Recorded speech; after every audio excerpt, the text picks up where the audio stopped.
ജീവിതത്തിൽ എങ്ങും എത്തപ്പെടാതെ നിൽക്കുന്നു എന്നെപ്പോഴെങ്കിലും തോന്നിക്കഴിഞ്ഞാൽ ഒരു യാത്ര പോകണം.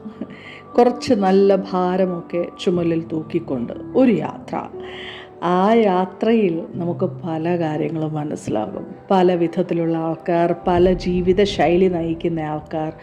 കാരണം ഒരു യാത്രക്കിടയിൽ കാണുന്ന പല മുഖങ്ങൾക്ക് പല വിധത്തിലുള്ള കഥകൾ പറയാനായിട്ടുണ്ടായിരിക്കും.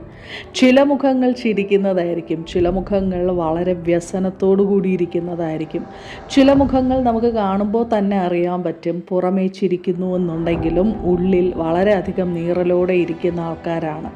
അതുപോലെ ചില വ്യക്തി ജീവിതങ്ങളെ കാണുമ്പോൾ അധ്വാനിക്കുന്ന, വിയർക്കുന്ന, എവിടെയാണ് ഞാനൊന്ന് കിടന്ന് ഉറങ്ങേണ്ടത് എന്നുപോലും അറിഞ്ഞുകൂടാതെ വല്ലാണ്ട് വിഷമിച്ച് ഏകാന്തതയിലേക്ക് നോക്കിയിരിക്കുന്ന വ്യക്തികളെ നമുക്ക് കാണാൻ പറ്റും.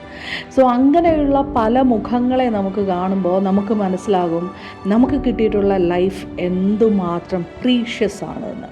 പലപ്പോഴും നമ്മൾ നമ്മുടെ ലൈഫിനെ വില കുറച്ച് കാണുന്നു. കാര്യം നമ്മുടെ ലൈഫിനകത്തുള്ള ഇല്ലായ്മകളുടെ വശങ്ങളെ മാത്രം നമ്മൾ നോക്കാനായിട്ട് പ്രാപ്തരാകുമ്പോഴാണ് നമ്മുടെ ലൈഫിൻ്റെ മുന്നിലോട്ടുള്ള പോസിബിലിറ്റീസിനെ നമുക്കൊരിക്കലും കാണാൻ പറ്റാതെ പോകുന്നത്. അതുകൊണ്ട് തന്നെ ഞാൻ പറയും, ഇല്ലായ്മയിലേക്ക് നോക്കുന്നതിന് പകരം മുന്നോട്ട് നമ്മുടെ ലൈഫിനകത്ത് നമുക്ക് ഏറ്റവും ബ്ലെസ്സിങ്സ് ആയിട്ട് കിട്ടിയിരിക്കുന്ന പോസിബിലിറ്റീസിനെ കുറിച്ചിട്ട് ചിന്തിക്കുക, പോസിബിലിറ്റീസിനെ തിരയുക, പോസിബിലിറ്റീസിനെ കണ്ടുപിടിക്കുക, പോസിബിലിറ്റീസിനെ ഫോളോ ചെയ്യുക. സോ അപ്പോഴായിരിക്കും നമ്മുടെ ലൈഫിൻ്റെ ശരിക്കുള്ള പർപ്പസ് എന്താണെന്ന് നമുക്കറിയാൻ പറ്റുന്നത്.